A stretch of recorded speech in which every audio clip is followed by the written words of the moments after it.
What is up, everybody? New product alert, and it's a Triumph. The Triumph 10x42 binocular, a well-fitting name because it's a Triumph to make a really high-quality binocular for $99.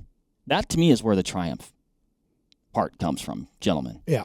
Across from me, Ryan Muckenhern, as per often usual, and Mr. Mike McDowell, optics expert. Mike, I'd love to have you on here when we're talking optics, optical quality, features, things like that. And since we've got an optic here, that's why you're here. And because I like you. You learned me something the other day when you were talking about apparent field of view. Okay. It was a really good. What did you learn? What I thought was apparent field of view is not, in fact, apparent field of view. Apparently it wasn't. No.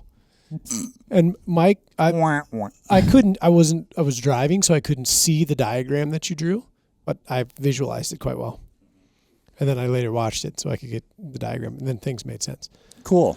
It was really good. That's what it's all about. Mm-hmm. Helping, educating, advancing the knowledge of sport optics from the Vortex point of view, which... From your heart, Mike. All right, fine. It was really good. Which is the Vortex point of view. I've looked through these things. Yeah. And I want to get your guys' opinion. I was pleasantly surprised. I have to say, when I first heard the concept thrown a boot, like, we want to make a $99 binocular, binocular for.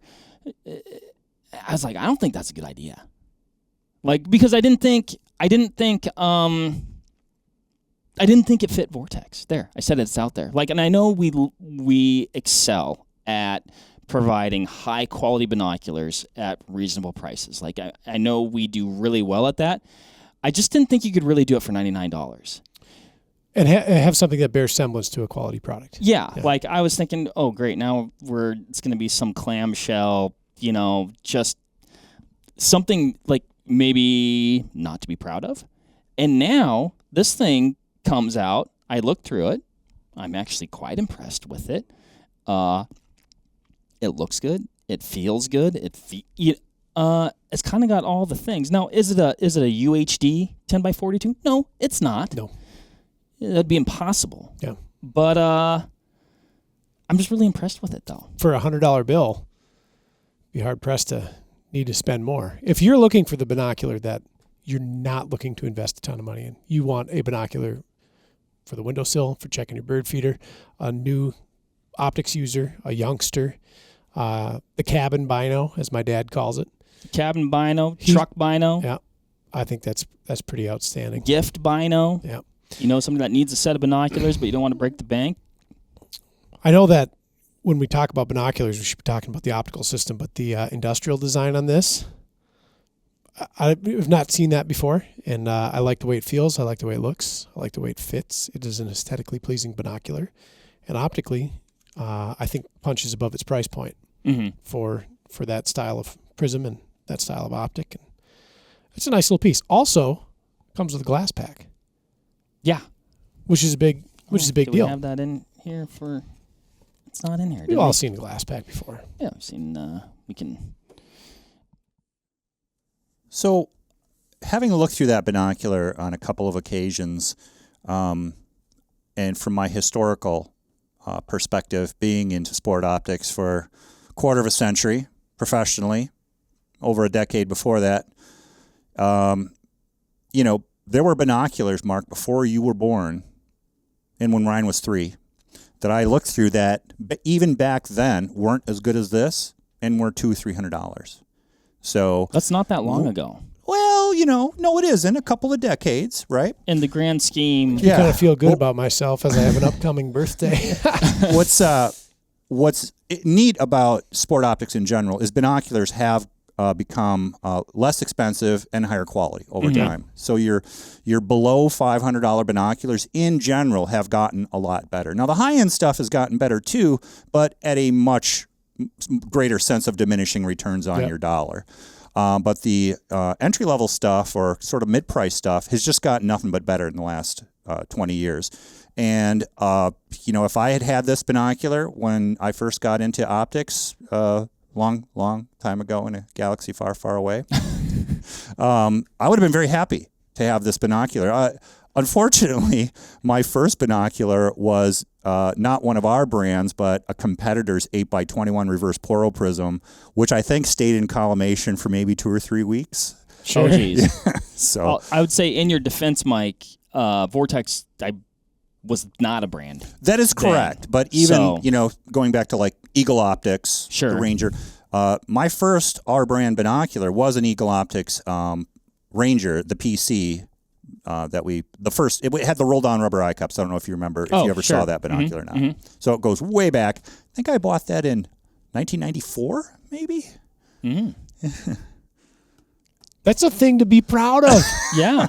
1994, I don't think I could ride a bike yet, but that's pretty cool. In my mind, though, things like 1994 aren't that far away, and then and then you're like, yeah, that was a while ago. Yeah, it was kind of a while ago. Yeah, only been out of high school for 10 years, and now my 40th class reunion is coming up next year. Son of a bee sting. I know. That being said, the binocular that you bought that first time was the budget that you had, right? Correct. It was over $100 back then, but it was a small, 21 millimeter aperture, 8x reverse poro prism.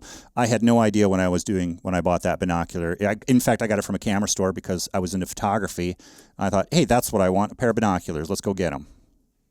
And you got them. I got them. Then they broke. Not shortly thereafter. They didn't last long. What can you tell us about the optical system in this binocular, Mike? Well, it is a roof prism binocular, lightweight. It's going to have BAK4 prism glass. It's fully multi-coated. All air-to-glass surfaces have received multiple anti-reflective layers.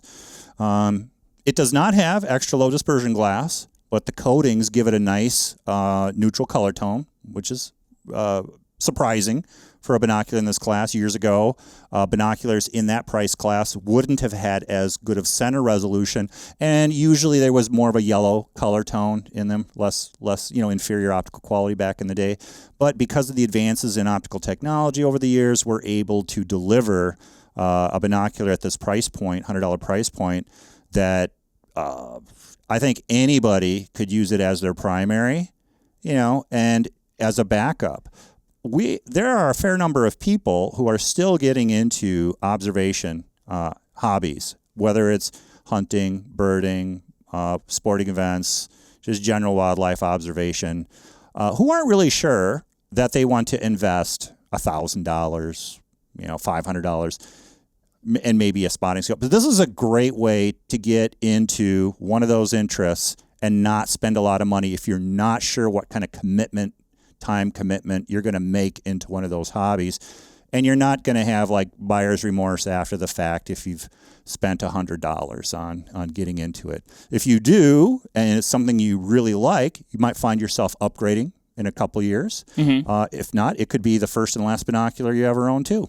I mean, that's what I was going to say. It's just even for the budget conscious person who needs a quality get it done binocular, man, this is really going to serve that purpose well. I certainly know people, Ryan, you talk about the cabin binocular, things like that, and, occasionally I'll end up somewhere and there'll be some, cabin binocular of years past, and it's not a Vortex, but it's the one that's on the shelf, and you go to look through it, and you're like, well, why am I even doing this? There's no reason for me to look through this binocular. This one is not that way. Here's what I'll say. I should probably close with this, but I won't because we'll keep talking for a minute.